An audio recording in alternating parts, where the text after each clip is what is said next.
මම හිතුවේ මට නිරුමල් බලන්න එන්න බැරි වෙයි කියලා. මොකද තියෙන වැඩත් එක්ක. හැබැයි ඇත්තටම එන්න පුළුවන් වුණා. මාර වාසනාවන්තයි. තාම තියෙනවා. හිතුවට වඩා ලස්සනයි.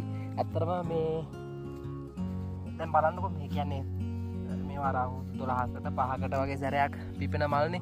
ඉතින් මාර ලස්සනට දිනවා වටේටම. ඉතින් මේ පාසි මෙත් එකක් මාරම ලස්සනක් දින්නේ. මාරම ලස්සනයි. ඉතින්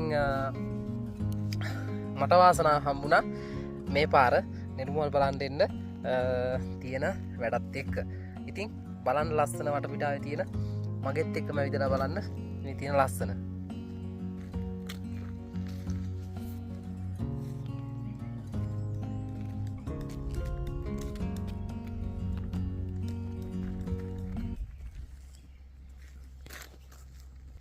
අපි යන් ඉස්සරහට